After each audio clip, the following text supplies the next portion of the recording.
Bon midi tout le monde. Bienvenue à cette septième édition du Placotage des guerriers avec Hakim. Allô Hakim, ça va bien? Hello, ça va bien toi? Oui, oui, merci. Est-ce que tu as passé une bonne semaine? Je vois encore des planches en haut de ta tête, là. Ça semble être un endroit agréable. Oui, oui, toujours dans Charlevoix. C'est très le fun. On se porte bien. Excellent. Excellent.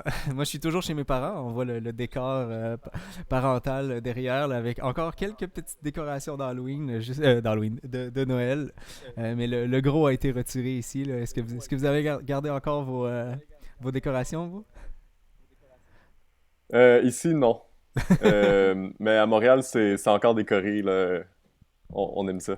D'accord. Quand vous allez revenir, ça va être encore tout joli. Ouais, voilà. Excellent. Juste à mentionner, j'entends un petit décalage au niveau du son. Je sais pas si c'est la même chose pour toi. Moi, je t'entends bien. Je vais écouter mon propre son pour voir si c'est le cas également pour les gens. Donc, 1, 2, 1, 2. Non, ça a l'air d'être simplement de ton côté. Je pense que ça se peut qu'il y ait un petit décalage entre la vidéo et l'audio. Ça, c'est pas impossible, mais ça, c'est pas très grave. Ok, c'est bon. De toute façon, comme je te dis, c'est vraiment tout petit. Donc, Parfait. pour l'instant, ça va. Je- Excellent. Bon, mais on va espérer que ça Alright. tienne, hein. Les connexions Internet dans le lointain sont toujours un petit peu plus difficiles. Ouais. Je t'ai accompagné encore aujourd'hui là, sur le thé, hein, parce que je me souviens qu'on a dit que de la philosophie santé, ça marche pas. Donc voilà, santé. Merci. Donc, bonjour tout le monde. On espère que ça va bien aussi de votre côté. Donc, aujourd'hui, on va continuer encore une fois cette grande discussion éternelle qui finalement va probablement ponctuer, si on suit à ce qui est en train de se passer, plusieurs de nos prochaines émissions également. Donc, sur le grand thème de qu'est-ce que la philosophie aujourd'hui, en quoi la philosophie elle est encore intéressante aujourd'hui. Et je discutais avec toi, Hakim, juste avant. Là, aujourd'hui, ce qu'on voudrait aborder, c'est potentiellement la philosophie dans la vie courante, finalement. Donc il y a la philosophie qui est réalisée là, par les grands philosophes, celle qui est écrite finalement dans les livres euh, et on lit et qu'on s'inspire, mais il y a aussi finalement la philosophie au jour le jour.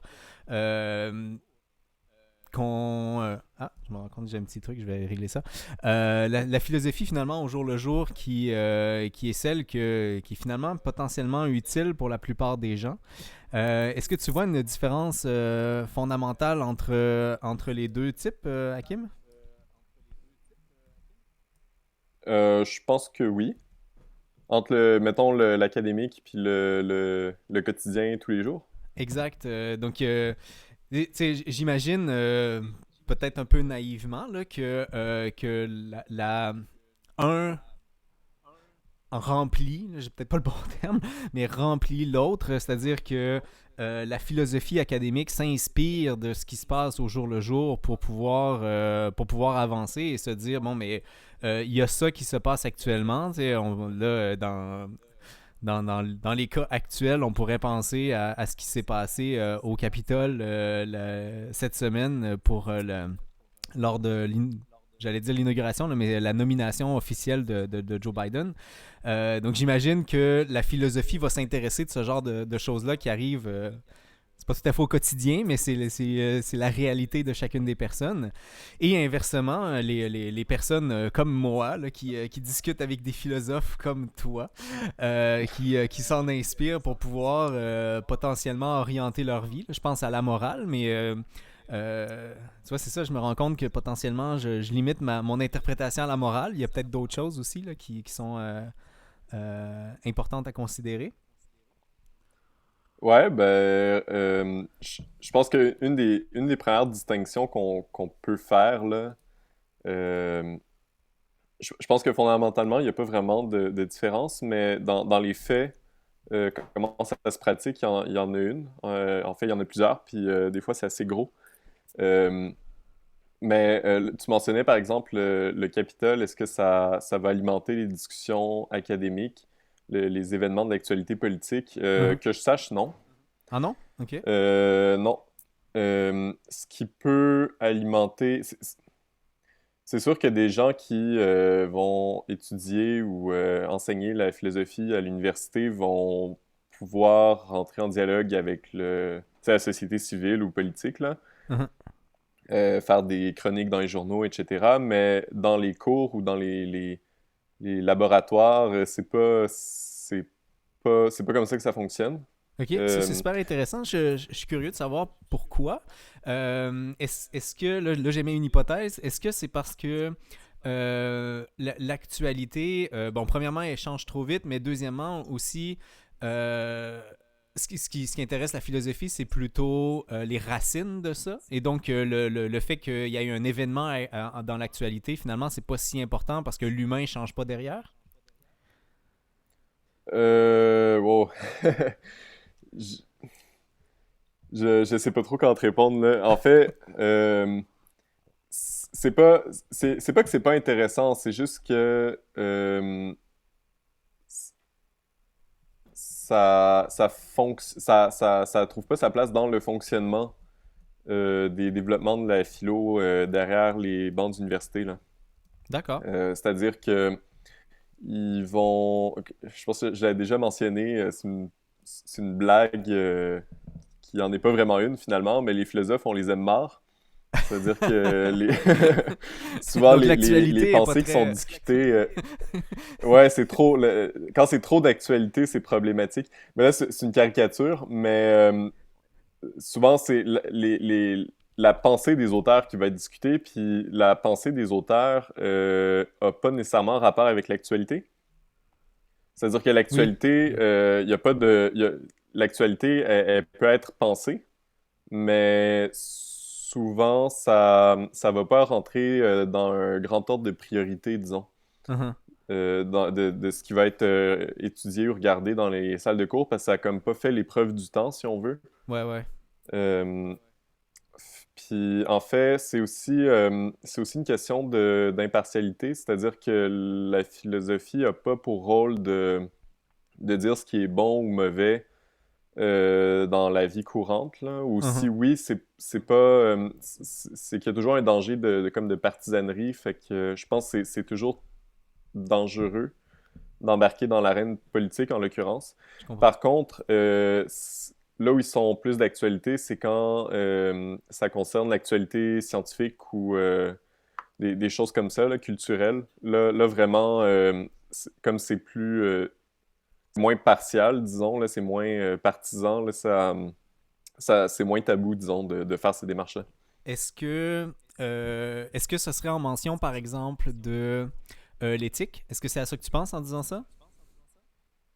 Ouais, ben, par exemple, si il y a des gens qui vont faire de l'éthique médicale, ben évidemment, ils vont pas faire l'éthique médicale qui pourrait concerner la médecine telle qu'elle se pratiquait en l'an 1700, là. Ok. C'est la médecine d'aujourd'hui qui est concernée. Oui, oui, tout à fait. Donc là, Donc, ouais. pour le bénéfice des auditeurs, là, on a mentionné, mettons, deux grandes branches de la philosophie, finalement, l'éthique et la morale. Qui est essentiellement deux grandes branches de la philosophie. Est-ce que, pour le bénéfice, encore une fois, des auditeurs, est-ce qu'il y a une différence dans le langage vernaculaire là, de ces deux choses-là, ou quand on parle d'éthique, c'est la même chose, là, la vérité? Ouais, ça, c'était la semaine dernière. Ouais. Est-ce que le terme courant est suffisamment clair pour qu'on comprenne d'avance ce que ça veut dire, éthique? Ou ça l'est pas tout à fait.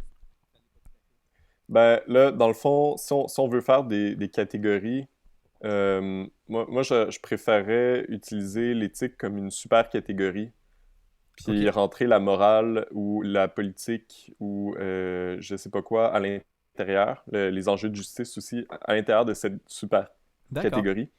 Puis les autres catégories, ce serait ce qui concerne la vérité, dont on a discuté la Mhm. semaine passée. Puis la troisième catégorie, ce Le serait beau. selon moi, la philosophie de l'art. C'est pas une grande catégorie en termes de popularité, mais Mhm. dans la mesure où elle peut pas être intégrée à l'intérieur d'une autre. Oui, oui, d'accord. C'est-à-dire la question du beau peut pas être intégrée à la question du vrai ou du juste. Donc, c'est en ce sens-là que je ferais trois grandes OK. catégories, Donc, là. c'est beau, vrai et juste. Mais Donc là, on est après, dans la partie juste, mettons. Là. Et est-ce que c'est celle-là qui touche ouais, plus la population en général ou finalement les trois sont.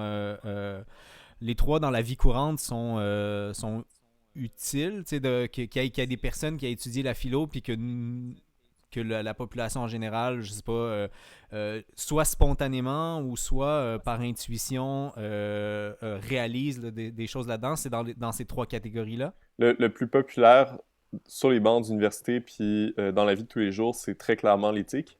Je pense que les gens se sentent très interpellés par ça. Ouais, d'accord. Ça a l'air d'être important, là. Puis, tu sais, quand on pense à l'éthique, c'est autant l'éthique personnelle, c'est-à-dire comment je veux agir dans la vie de tous les jours, comment je veux vivre ma vie, c'est quoi le but de la vie, etc. Puis l'éthique au sens de l'action même, c'est-à-dire quelle action est bonne et quelle action ne l'est pas. Ouais, Donc, ok. quelle action est condamnable, quelle action est acceptable, etc. Fait que là, on penserait plus à une éthique, tu sais, de genre politique ou médicale, ou tu sais, on va regarder les enjeux éthiques, tu sais, par exemple l'avortement ou des choses comme ça, puis c'est vraiment l'acte qu'on va vérifier. Euh, puis là, on manque un peu d'esprit critique, malheureusement, en parallèle de l'éthique. Ouais, ben, l'esprit critique aussi, je pense que ça commence à devenir de plus en plus populaire. C'est C'est une un bonne chose buzzword, hein? de le mentionner. C'est un buzzword, ouais. Ben, j'espère que ça va l'être. Euh, L'éthique normative. En fait, l'éthique, c'est toujours normatif. Euh, L'éthique, tu sais, quand on dit normatif, ça veut dire qu'on va voir s'il existe une norme ou s'il faut une norme. Ok. Euh, donc, on va voir s'il faut établir des règles ou si des règles existent déjà, puis si oui, est-ce qu'elles sont légitimes? Et là, on s'entend, Donc, en ce sens-là, c'est... on s'entend que le terme norme est pas nécessairement vu dans le sens péjoratif là-dedans, parce que je sais qu'il y a toute une frange de la Non. population qui ne veulent pas respecter un certain ensemble de normes, qui se sentent dans la marge, mais ce serait pas dans ce sens-là. Là. Ben, ultimement, on respecte toujours une norme. C'est-à-dire que même quand tu vas contre la norme, ça veut juste dire que tu en respectes une autre. Oui, ok, d'accord. Donc Puis... dans le sens vraiment générique là, Ouais. il y a quelque chose pour toi sur lequel tu appliques. Ouais, ben c'est ça. Puis là, en fait... Ok, non, c'est vrai que dire éthique normative, ça peut avoir une utilité. Je me rétracte, là, je recommence. L'éthique, d'habitude, on va considérer que c'est une science normative. OK, donc on va essayer de... Ou l'autre mot qui est accepté, c'est prescriptif. C'est une discipline prescriptive, donc elle va essayer de prescrire des règles, des normes, essayer d'évaluer certaines règles, certaines normes. Hein. Donc, Euh, essentiellement dire qu'est-ce qu'on devrait faire, qu'est-ce qu'on devrait pas faire. ouais, c'est ça. Mais ça peut aussi être descriptif, effectivement. Descriptif, c'est comme l'autre possibilité, là, entre normatif et descriptif. Puis descriptif, c'est vraiment décrire la réalité. Donc là, ça ressemblerait plus à, genre, en termes d'éthique, là, ça serait plus quelque chose comme de l'anthropologie. Dire D'accord. quelles règles existent dans tel groupe social, telle société, tel je sais pas quoi. Donc là, ce serait ouais, de la sociologie, de la psychologie, tu sais, des sciences humaines. Est-ce que ça, Là, c'est c'est des, vraiment descriptif. est-ce que ça, c'est des courants de pensée qui existent euh, mettons, un philosophe en particulier est très très descriptif, puis un autre va être très prescriptif, ou chaque philosophe va va finalement un peu baigner dans les deux. Là, je pose la question parce que j'ai plusieurs amis en linguistique et de leur côté, être prescriptif versus être descriptif, c'est comme deux mondes qui s'affrontent férocement. Il y en a qui pensent que, par exemple, la grammaire devrait être prescriptive, donc comme finalement ce qu'on apprend à l'école, hein, ils nous disent voici la règle de grammaire, vous devez la suivre. Et il y a d'autres linguistes qui, eux, sont plutôt complètement descriptifs, où ils disent voici la règle telle qu'on la connaît jusqu'à maintenant, et si vous l'utilisez pas, ben tant mieux pour vous, et un jour, lorsque tout le monde fera comme vous, on changera la règle. Et, euh, et on sait que dans la population, par exemple, le monde sont très fâchés lorsqu'on change la règle. Donc, il y a ce côté-là où être prescriptif semble être une bonne chose en linguistique, pour la population en général, en tout cas. Est-ce qu'il y a ces mêmes écoles-là là, qui s'affrontent en philo, ou finalement les deux écoles sont plutôt réunifiées à dire on a besoin du descriptif pour pouvoir faire du prescriptif éventuellement? Je pense qu'il n'y a pas il y a pas vraiment de clan. Comme il pourrait en avoir en linguistique. C'est sûr, c'est D'accord. pas, c'est pas super comparable, là. Ok. Mais, ben, je pense pas. Mais, ouais, ultimement, c'est sûr que je pense que les deux sont importants. Je pense que tout le monde le reconnaît en philosophie, là. Les gens qui se spécialisent en éthique sont très au courant que pour fonder une éthique normative, ça aide beaucoup, disons, de savoir, tu sais, de faire une enquête préalable, de savoir qu'est-ce qui Mhm. se fait, qu'est-ce qui s'accepte et le pourquoi de la chose aussi. Euh, Puis inversement, il y a personne qui va juste faire du descriptif puis dire le normatif sert à rien. Parce que quand tu fais du descriptif, la première chose dont tu te rends compte, c'est que il y a plein de façons de faire, puis ça crée des conflits. Mhm. L'avortement est un exemple parfait. C'est super que ça crée, ça se rend à un niveau politique. Puis là, tu te dis, OK, ben, si tu fais juste la description, tu te rends bien compte qu'il y a des pros, il y a des contre. Puis parmi les pros, il y a 8 écoles de pensée. Parmi les contres, il y en a 10, 12, peu importe. Puis là, c'est de voir, mais rapidement, la question émerge. Est-ce qu'il y a quelqu'un là-dedans qui a raison? Mhm. Ou est-ce que tout le monde a tort? Puis là, on rentre dans le normatif.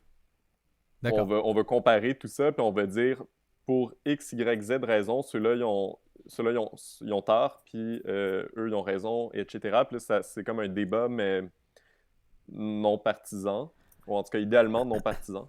Est-ce que à ce niveau-là, puis là, c'est peut-être voir ce que tu décris de façon trop restrictive. Est-ce que le prescriptif, ce serait la job des politiciens et de l'électorat de générer des lois? C'est ce que tu veux dire? Euh, c'est la relation entre loi et morale ou éthique, et c'est sûr qu'intuitivement, on peut comme les faire se croiser, là. Souvent, Mhm, on se dit, s'il y a une loi, c'est parce que moralement, c'est la bonne chose à faire. Tu sais, mhm, interdire le meurtre, punir le meurtre, c'est pas seulement parce que ça rend la société dysfonctionnelle si on le fait pas, c'est aussi que on a comme un devoir moral de le faire. ouais, ouais, je comprends. Euh, Fait que souvent ça s'additionne, là, ou ça se croise, mais pas tout le temps. Souvent, les lois sont parfaitement amorales. Ils ne concernent pas du tout, tu sais, des lois qui vont régir, je sais pas moi, les conventions dans les contrats d'affaires ou je sais pas quoi. Il y a rien de moral là-dedans. C'est juste on Mhm. essaie de trouver la façon la plus fonctionnelle de procéder, puis on va l'inscrire dans la loi pour que ce soit uniforme. Ben, il y a rien de... Tu sais, il n'y a pas d'enjeu éthique là-dedans, Tout à vraiment. fait. Euh, Donc le passage n'est fait pas que, direct finalement. non, c'est ça. Fait que c'est sûr, quand tu fais de la politique, tu vas souvent justifier des lois ou un programme politique sur une base morale. Mhm. Euh, mais pas tout le temps. Tu sais, souvent, il y a beaucoup, puis je pense, mais en fait, je sais pas si c'est de plus en plus à la mode, mais on a l'impression que... Mais il y a de plus en plus de politiciens et de politiciennes, ils vont dire que ce qu'ils font, c'est pas idéologique, en voulant dire c'est amoral. Ils vont Mhm. dire ce qu'on fait, c'est purement pragmatique. C'est Transpartisan. purement fonctionnel. Ouais, c'est ce que certains philosophes vont appeler de l'extrême centre. C'est l'idée que les politiques qui vont faire, Mhm.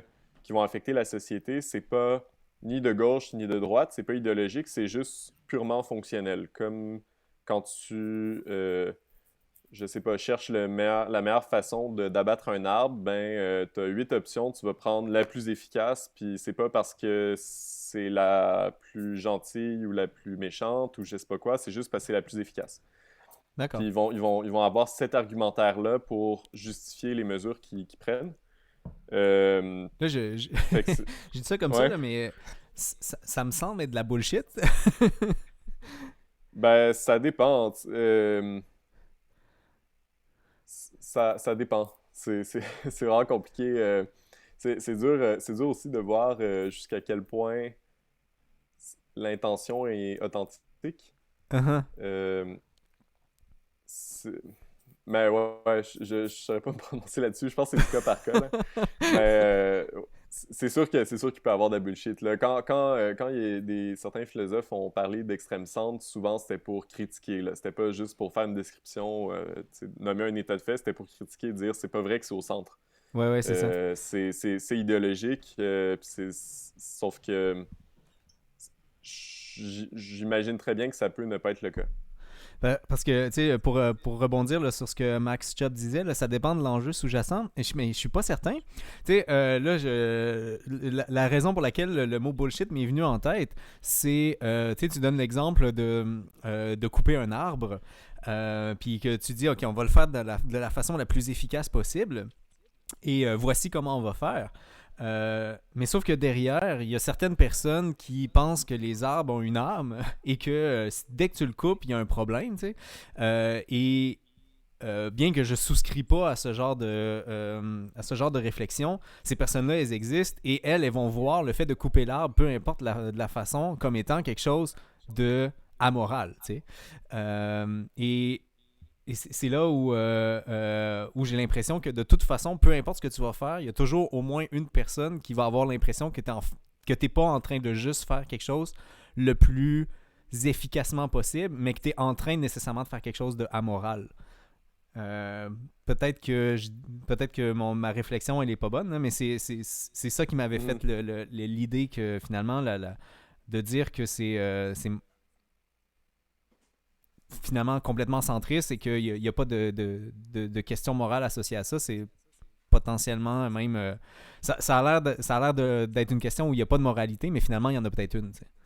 Oui, oui, ben, oui, c'est un bon point que tu lèves, là. C'est sûr que déterminer du niveau de moralité d'une chose ou d'une action, c'est sujet à débat, là. C'est pas parce que quelqu'un clame haut et fort que telle chose est un enjeu Centriste. moral ou ne l'est pas. Ou que, Uh-huh. tu sais, dire qu'il n'y a pas d'enjeu moral, faut le défendre parce que c'est pas la moralité, c'est pas quelque chose qu'on observe comme la couleur d'un arbre, là. Uh-huh. C'est des catégories que nous on projette. Fait que c'est sûr qu'il faut faire attention à ça. Tout à fait. Est-ce que les deux peuvent être en même temps efficaces et amoral? Mais tout à fait, je pense que c'est le cas. Mais d'écarter l'idée que ce soit moral ou non, juste parce que c'est efficace, euh, je pense que c'est prendre un raccourci. C'était surtout ça mon point. Ouais. Oui, tout le monde sait que l'efficacité peut très très bien être, Amoral. disons, non éthique.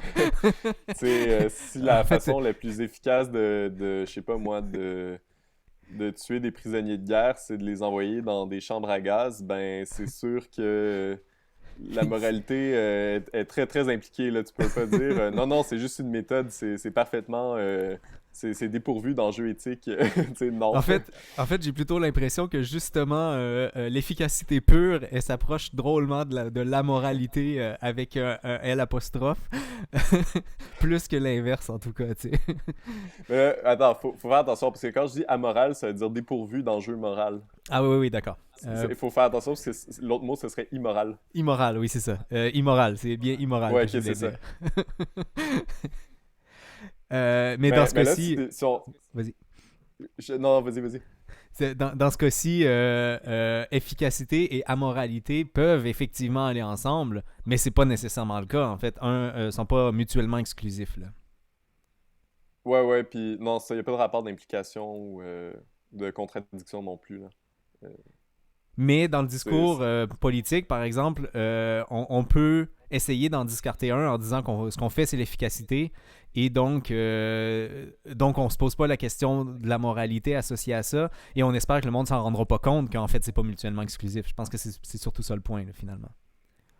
Ouais, ben c'est ça. Tu sais, souvent quand c'est critiqué, ces stratégies-là de communication, finalement, là, de dire que la politique qui est choisie est, est, est pas partisane, n'est pas idéologique, elle est pas politique, même, c'est juste, c'est comme si c'était juste de la gestion, Mhm. administration. C'est comme si on disait, genre, si un robot parfaitement intelligent avait pris la décision, c'est celle-là qu'elle aurait prise parce que c'est la plus efficace. Mais ça, souvent, c'est juste une stratégie pour faire à croire que la solution, non seulement c'est la plus efficace, alors que parfois c'est pas la plus efficace. Mhm. Puis deuxièmement, c'est pour bypasser le débat politique derrière, Oui, de oui, tout dire à fait. quelle valeur on favorise en prenant cette. Parce que des fois, tu peux choisir d'être moins efficace pour valoriser autre chose. Oui. Donc, ça évite tout débat. Donc, ça c'est ce qui fait l'objet de la critique quand on dit qu'il faut faire attention à dire que c'est ça, là, que ce que tu fais est amoral, dépourvu d'enjeu moral, Mhm. que c'est purement pragmatique. Puis, Ben, c'est ça. si, pour revenir, mettons, au sujet de base, est-ce que ces réflexions-là, qui sont actuellement, là, mettons, au niveau de la société, hein, quand on applique des politiques, on les voit en termes de société, mais est-ce qu'on a le même type de réflexion au niveau personnel? Je pense, mettons, à la structure familiale, là, où on n'applique pas des lois, mais on applique des règlements, finalement, là. C'est le même type de réflexion qui se passe dans la population en général où les réflexions de efficacité, amoralité, j'imagine qu'elles sont pas réfléchies en permanence, mais qu'on a une sorte d'intuition face à ça. Ben, n'importe qui peut aller à la bibliothèque ou à la librairie, prendre des livres qui vont traiter de sujets qui sont très d'actualité. Mhm, Puis le truc, c'est que la seule différence entre quelqu'un qui réfléchit à ça en se rendant au travail puis quelqu'un qui l'étudie activement en classe, c'est que quand tu es en classe, on te fournit des outils, des concepts qui sont pertinents pour ces réflexions-là, puis tu l'as clé en main. mhm. Alors que quand tu Donc réfléchis là, on revient à finalement à, à ça ce en te commentaire-ci, là. rendant au travail, Celui sur l'esprit critique. ouais, ouais, c'est ça. Ben non, mais c'est ça. Genre, il n'y a pas de. Je, je veux dire, c'est comme dire, tu sais, c'est juste une affaire d'accès à l'information. Si tu veux devenir médecin, c'est sûr que c'est beaucoup plus rapide que d'aller à l'école puis de suivre des cours de médecine. Mais Mhm. ultimement, il n'y a aucun empêchement à ce que tu puisses acquérir la connaissance pourvu que tu aies un accès à cette connaissance-là. Oui, oui. Euh, Là, je prends 2 secondes là, puis, parce que le ouais, commentaire. Ok, non, continue ton point, puis parce qu'après ça, je veux vraiment adresser ou répondre aux commentaires de Max Chop. Donc, ouais, termine ton point. ok. Ben, dans le fond, ce que je voulais dire, là, c'est qu'il n'y a pas de différence fondamentale. La seule vraie différence, c'est une question tu sais, de performance. C'est sûr que tu vas aller plus vite si tu as plus d'outils plus rapidement, Oui. puis qu'on te montre des méthodes éprouvées, etc., etc. Alors que si tu n'as pas tout ça, il faut un peu que tu tombes dessus par hasard ou que tu les inventes. Fait que c'est sûr, c'est beaucoup plus long. Est-ce qu'on est bon Euh, intuitivement à faire ça? non, je pense pas, non. Euh, je pense on est persuadé d'être bon, Mhm. mais c'est une illusion. On se rend compte très, très, très rapidement en étudiant la philo que c'est très, très, très difficile de trouver un consensus sur ces questions-là. Mhm.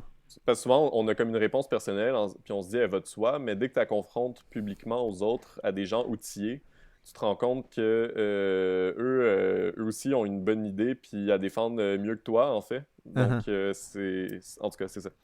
Donc, on est tous là, Donc, pour ceux qui connaissent l'effet Dunning-Kruger, là, on est tous dans la vallée de l'ignorance. Là. Pas dans la vallée, mais dans le pic de l'ignorance. C'est ce que tu dis? ben, le pic de l'ignorance, il se dépasse, là. Si on prend des précautions, Tout à fait. on n'est pas obligé de tomber dans le panneau, là. Tout à Mais fait. faut le savoir, faut le savoir. Exact. Ben, c'est ça le problème du pic de l'ignorance, c'est qu'on le sait pas qu'on est dans la partie ignorance. Écoute, je prends quelques secondes là, pour répondre à ce commentaire-là. Là. En y pensant, je ne vois pas grand-chose qui ne soit pas politique ou éthique.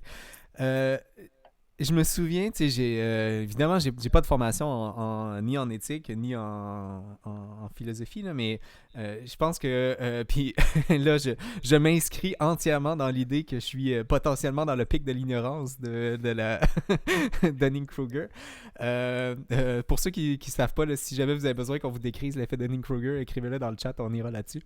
Euh, mais j'ai eu cette réflexion-là à répétition dans ma vie.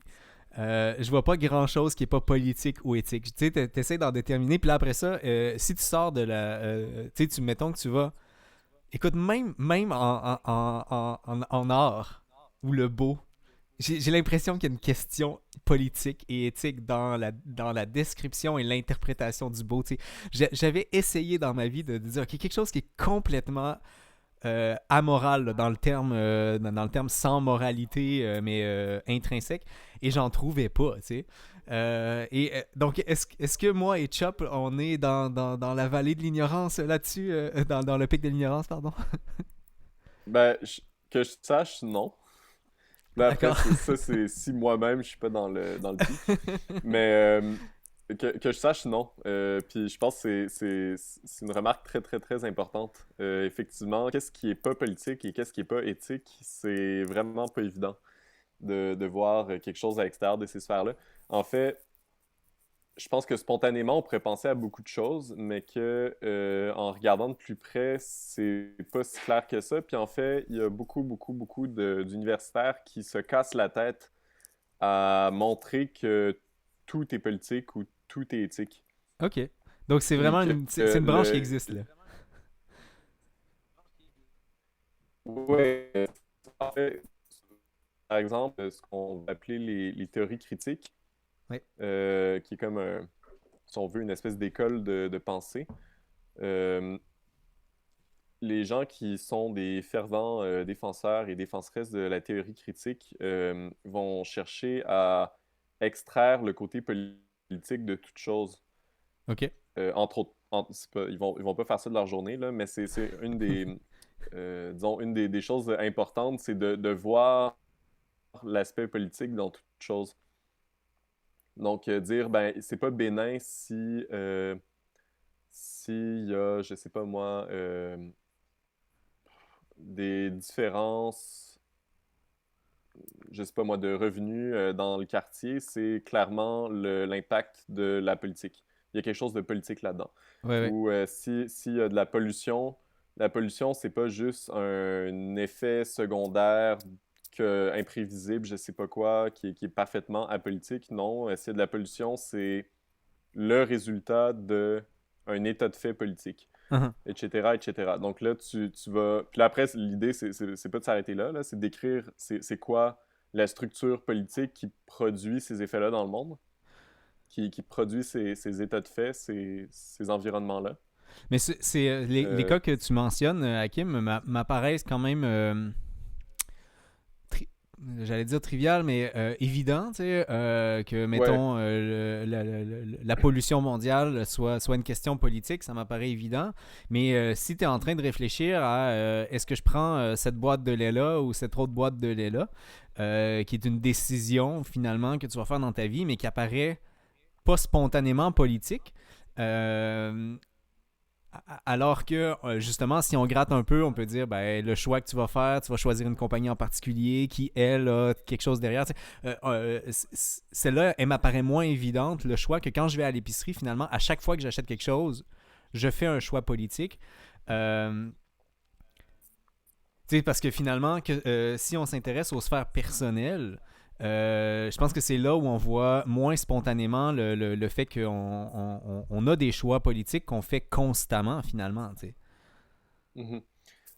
Ben, je prenais ces exemples-là justement parce que ils vont peut-être plus de soi. Mhm.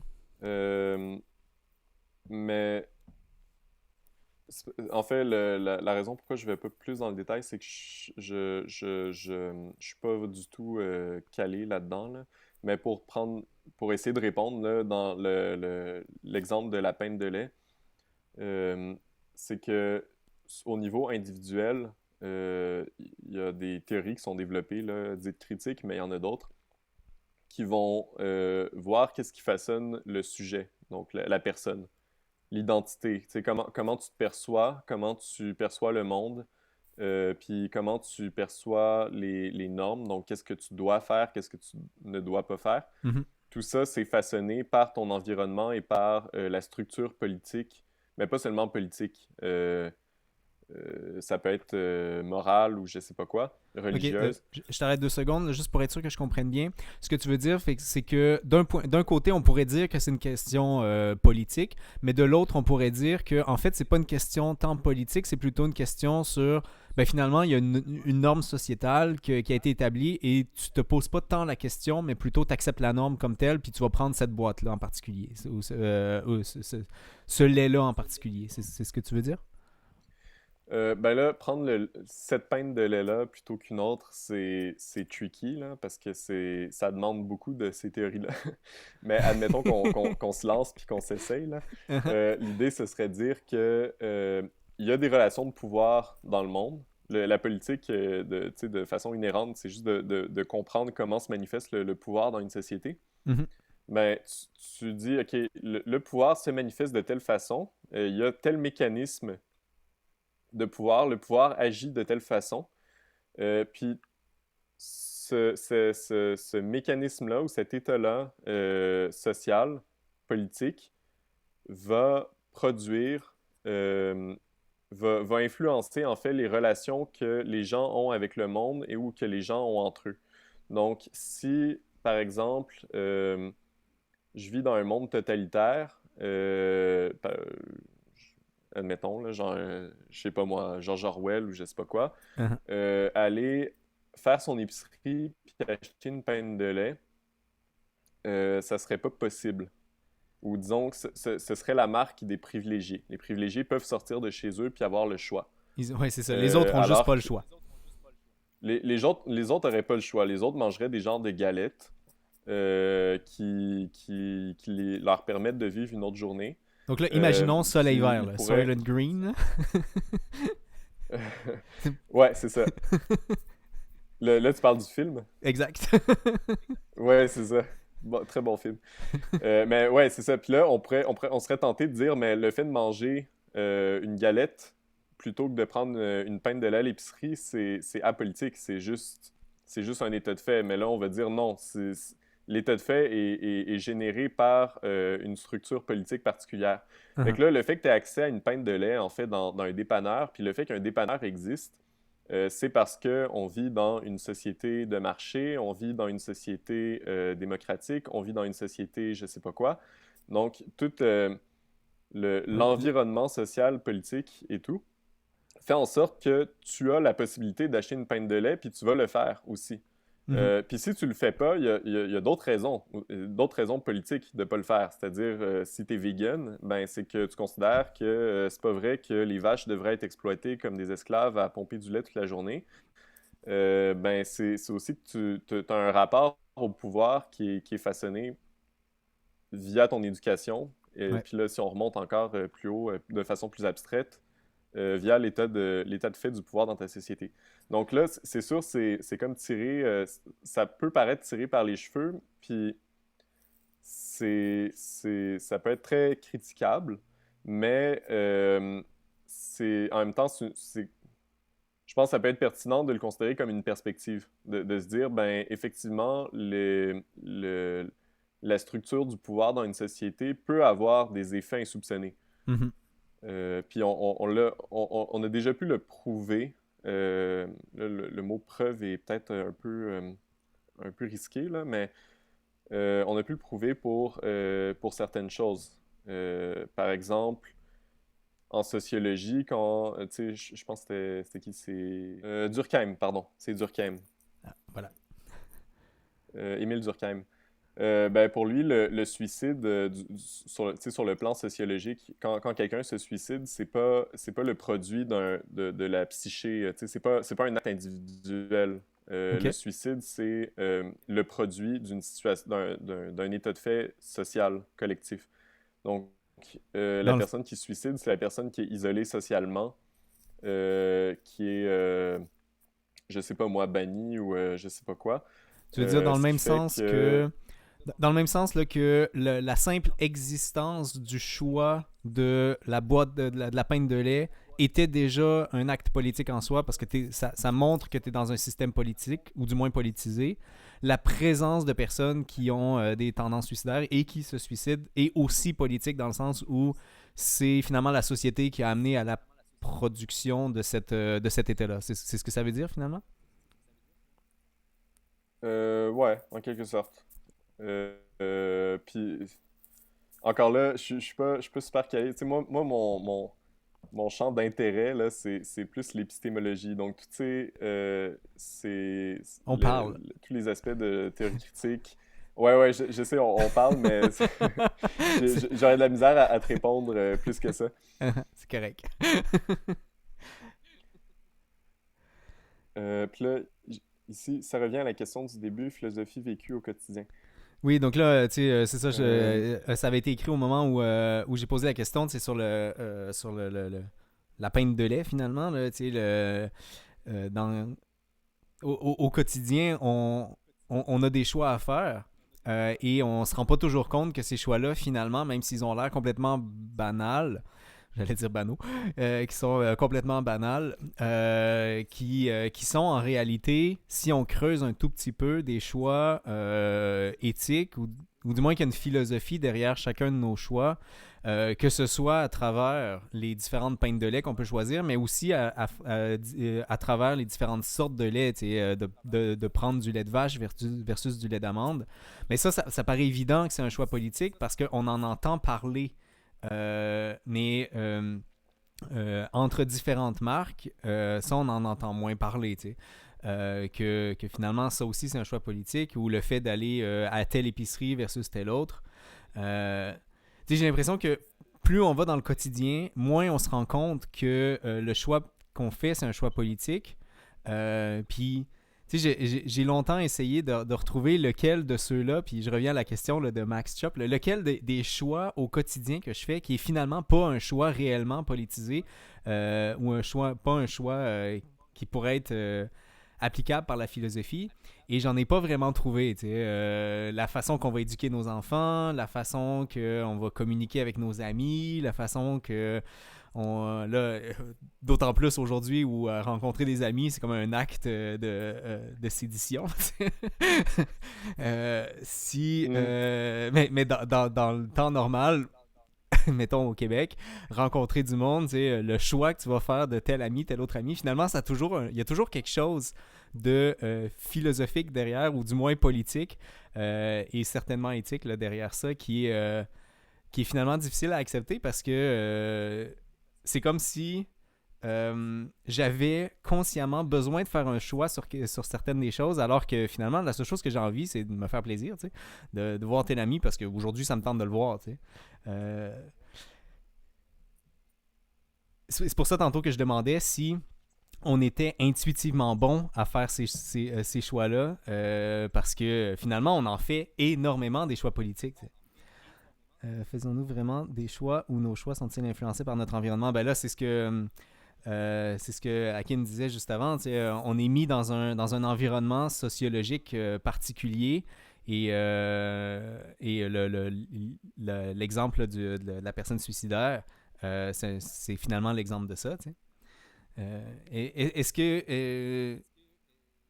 que le courant global, c'est plutôt sur l'idée qu'on a nos choix ou c'est plutôt l'idée qu'ils sont imposés par une norme sociétale ou finalement on baigne entre les deux? Ouais, ben Selon là, c'est ça, toi. c'est la question éternelle. La question éternelle du déterminisme, là. Est-ce qu'on est responsable de nos choix ou est-ce qu'ils sont toujours guidés par l'environnement ou même pas guidé, là, mais même produit. Produit, ouais. Euh, je pense que ça, je pense que depuis la laïcisation des sociétés européennes et américaines, disons occidentales, on a vraiment tendance à considérer qu'on est plus déterminé que libre. Uh-huh. Je dis ça dans la mesure où c'est des doctrines qui sont comme un pied de nez à la religion, Tout à fait. parce que dans les religions, le libre arbitre est fondamental. Ouais, c'est Dieu Il qui peut te pas être donne remis la en question. possibilité de faire ce que tu veux et ensuite, il faut que tu fasses ce que Dieu veut. Ouais, c'est ça. La liberté sert à voir, ben pas sert, mais permet de déterminer qui est bon et qui est mauvais dans la mesure où, en fonction de tes choix, on peut trier les humains. Euh, Puis C'est tellement horrible dit comme ça. Dieu saura. Ben c'est vrai, là. Tout Dieu à va fait. savoir comme ça qui est bon, qui est mauvais. Mais après, c'est sûr que si on a tendance à croire fondamentalement que l'humain est libre, ça a une ça a une panoplie de conséquences, sûrement, surtout quand il est temps de juger moralement les gens. Oui. Alors que, Euh, donc, je pense que ce que tu disais, c'est que si on est dans un système libre, ben, dans le fond, on peut comparer les choix d'une personne pour savoir si elle est bonne. Mais si on est dans un système déterministe, ben, comme la personne n'a pas réellement de choix, c'est difficile de la pointer sur OK, toi, t'es mauvaise parce que au final, c'est pas son choix à elle d'avoir été mauvaise. Elle l'est par l'accumulation des sources extérieures, notamment l'environnement, la société, etc. C'est ce que tu étais en train de dire, si je me trompe pas. ouais, c'est ça, là, c'est vraiment juste une affaire tu sais, est-ce qu'on peut être tenu responsable de nos actes, en fait? Tout à fait. Si on pense que les actes, finalement, sont juste le produit de l'environnement. Tu sais, je pense que la sociologie est très intéressante pour ça, là. Tu sais, par exemple, juste la naissance.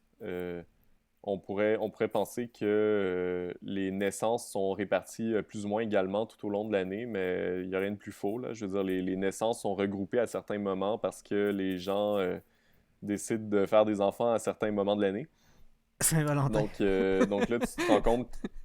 Ouais, c'est ça. Non, mais c'est vrai, là, tu te dis, OK, ben, je suis vraiment libre ou je suis conditionné parce que quand j'ai l'impression que j'ai pris la décision de faire un enfant, tu sais, il n'y a rien de plus. Non, j'ai fait usage de ma liberté, mais au final, tu te rends compte que tout le monde a pris la décision en même temps. C'est comme bizarre. Ça montre qu'il y avait des choix Euh, extérieurs communs, en tout cas.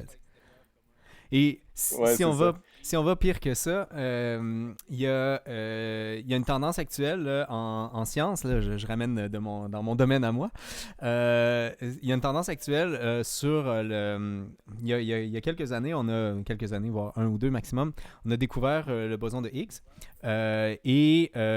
Découvert, on a pas qu'on a découvert, mais on savait qu'il existait, mais on l'a montré pour la première fois. Mais bref, avec lui venait la confirmation de plusieurs autres théories, et notamment sur l'antimatière là, qui existe. Donc, pour ceux qui ne savent pas, l'antimatière, c'est exactement l'inverse de la matière. Donc, un proton, au lieu d'être positif, va être négatif. Un électron, au lieu d'être négatif, sera positif, etc. Donc, tout est inversé. Et il y a une théorie qui mentionne également que non seulement la polarité, mais et plein d'autres choses naturelles associées ces éléments-là sont inversées, mais également le parcours du temps. Donc, le parcours du temps de l'antimatière remonterait dans la ligne du temps plutôt que de la descendrait. D'où le fait qu'il serait très courtement... c'est difficile d'en produire longtemps parce que justement, comme il remonte, ben, nous, on peut juste contrôler la conséquence, mais eux, ils contrôlent la cause. Bref, ce que ça signifierait, en fait, s'ils sont en train de remonter dans le temps, c'est que finalement, eux, ils ont la partie postérieure et ils la remontent. Mais la partie postérieure, ça veut dire qu'elle existe déjà. Et la seule chose qu'on a actuellement, c'est la possibilité d'avancer et voir ce qui va se passer. Donc, ça a énormément d'implications, évidemment, là, sur ce que ça veut dire par la suite. C'est un sujet tout à fait fascinant de voir où est-ce que ça va avec ça. Donc, je répète, là, c'est juste une des théories associées à l'antimatière. C'est pas la théorie principale, mais elle existe dans la Hmm. pensée physique actuelle. Ouais, c'est ça. Puis, tu sais, avoir ces théories-là qui sont acceptées, tu sais, ou qu'on leur accorde une crédibilité, ça a beaucoup d'influence sur les théories futures. Mhm. Euh, puis aussi sur juste ce qu'on peut penser au quotidien. Ça vraiment, tu sais, les gens qui se sentent pas libres, jusqu'à un certain point, là, qui se sentent déterminés par tout, c'est un état d'esprit assez dépressif. Mhm. Je pense qu'on a vraiment besoin de croire qu'on est libre parce que Oui, sinon, c'est ça. Il y a quelque chose qui est d'irritant. Fait que ça, il y a vraiment des impacts réels à ces croyances-là. tout à Mais fait. par contre, je pense pas qu'on puisse dire avec certitude que c'est une question qui a été réglée, là. Genre, le niveau de détermination des actions humaines, c'est vraiment un casse-tête pas possible. Puis je pense que tout ce qu'on peut espérer là, avec ce qu'on sait aujourd'hui, c'est qu'on sait que la question est pas close. Tout à On fait. a assez d'éléments pour savoir que c'est encore ouvert. Et c'est une question que vous répondez Euh, finalement à chaque fois que vous faites un choix ou que vous tentez de mais répondre c'est sans vous vrai, en rendre mais compte. quand on dit tu sais, si on est tenté de penser que toutes les actions, tout ce qu'on pense, tout ce qu'on dit, tout ce qui est fait, c'est politique ou éthique, euh, ben, ça emmène une foule de questions. Effectivement, quand tu achètes une pinte de lait, est-ce que c'est un acte politique? Ben, certainement là. Je pense qu'il y a moyen de voir en quoi c'est politique.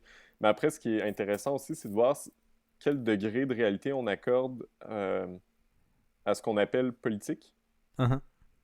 C'est-à-dire que le fait de dire qu'il y a des rapports politiques entre les individus et leurs congénères ou les individus avec le monde, c'est un postulat qui est très, très général, mais on pourrait aussi dire c'est faux.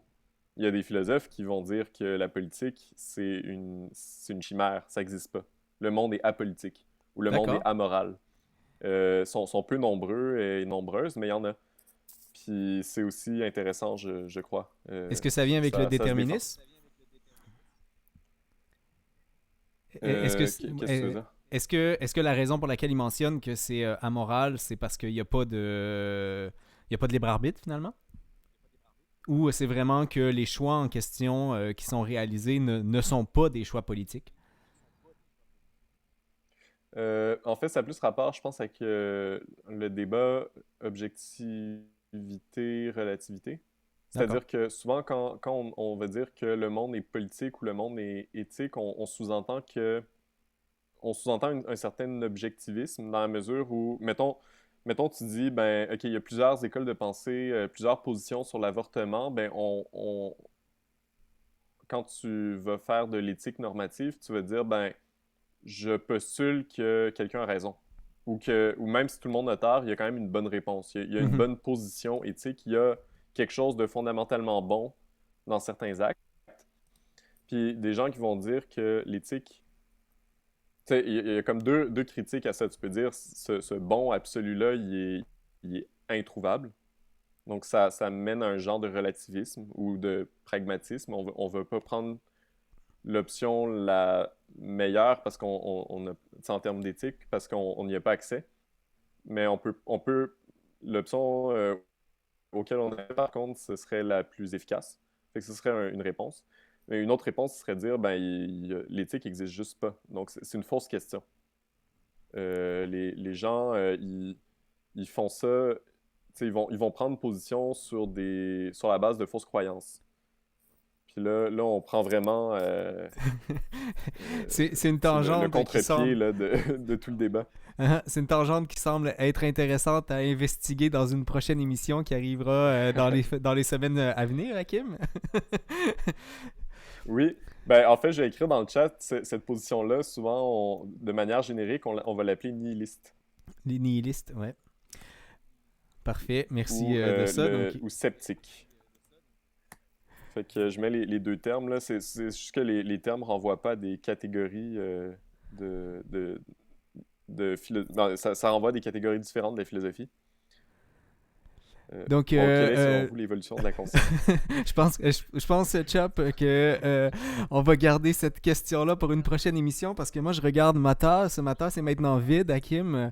Ce qui marque pas mal la fin de l'émission et je vois l'heure également, 13h. Et donc, on arrive très, très, encore une fois, beaucoup trop rapidement à la fin de notre placotage.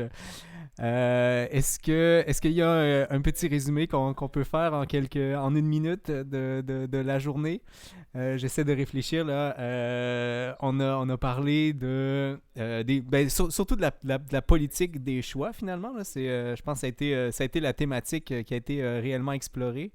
La politique des choix ou l'éthique des choix réalisés au quotidien. Je pense que c'est un peu ça. Et puis, c'est difficile de déterminer jusqu'à quel point les choix qu'on fait sont éthiques et de déterminer le bon ou le mauvais face à nos choix. Est-ce que ce serait un bon petit résumé là, ultra rapide?